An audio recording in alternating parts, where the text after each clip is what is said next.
দুঃখের কথা কি কই, তোমার মা মারা গেছে। আল্লাহু আকবার, আল্লাহু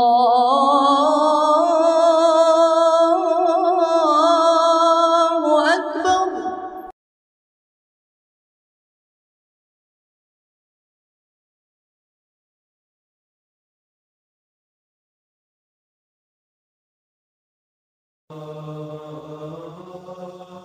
হে ভাই, কই যাও? আবিরকে ডাকতে যাই। চলো আগে আবিরকে ডেকে আনি, তারপরে সবাই একসাথে নামাজ পড়বো। আবিরের একটা ফোন দেই। একটা দাও।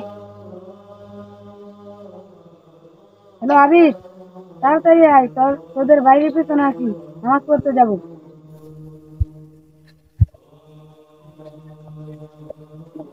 আসসালামু আলাইকুম। চলো নামাজ পড়ে আসি গে। আজকে তোমাকে দুবার কল দিলাম, তুমি তুমি ফোন ধরলা না। তোমার 2 ওয়াক্ত নামাজ কাজা হয়ে গেল। ব্যস্ত থাকলে সবসময় কাজ থেকে আগে নামাজ পড়া লাগে। চলো সবাই মিলে নামাজ পড়ে আসো।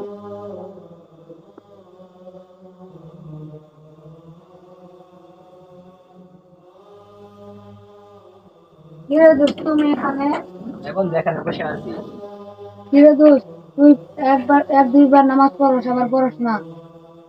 এক দুইবার বললেই তো হলো। তবু মাঝে মাঝে পড়লে আবার মাঝে মাঝে না পড়লে কেমন দেখা যায়। বলো নি, তুমি আমার কেমন বন্ধু? তুমি আমার কলিজার বন্ধু। যদি তুমি আমার লগে বন্ধুত্ব রাখতে চাও, তোমার 5 ওয়াক্ত নামাজ পড়তে হবে, নবীর সুন্নাত মানতে হবে, গেম খেলা যাবে না। 1 মিনিট। 1 মিনিট তো বলতে বলতে জায়গা, চলো নামাজ পড়ে আসি। আর একটু। 1 মিনিট তো বলতে বলতে গেল, চলো নামাজ পড়ে আসি, সময় নাই। আর 1 মিনিট। দাঁড়া বন্ধু, নামাজ পড়ে আসি গে।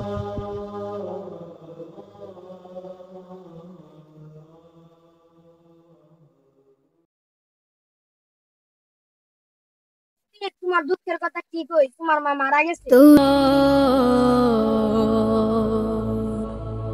এই শিখা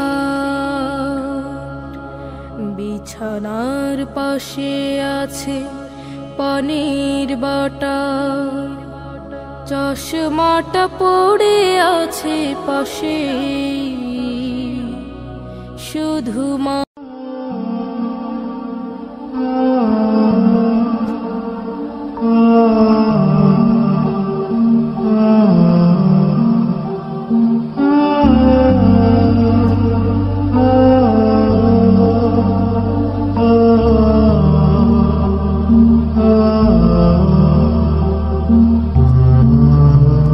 মন খারাপ করেছে, একদিন তো সবাই চলে যেতে হবে। মন খারাপ করার কি আছে? এটাই তো আল্লাহর বিধান। চল, করতে যাই। নামাজ পড়লে কি আমার মাকে ফিরে পাওয়া যাবে? কষ্টে আমার বুকটা ফেটে যাচ্ছে। আমাকে কি শান্তি দিতে পারবে? দেখ দোস্ত, তুই ভুল বুঝতেছস। ইসলাম অর্থই হলো শান্তি। ঠিক আছে তো, নামাজ পড়বো। নামাজ পড়লে কি আমার মাকে কি ফিরে পাবো? দোস্ত, তুমি যদি জান্নাতে যাইতে পারো, অথবা তোমার মা যদি জান্নাতে যাইতে পারে, তোমাদের দুজনের একসাথে দেখা হবে ইনশাল্লাহ। ঠিক আছে, আই নামাজ পড়তে যাই।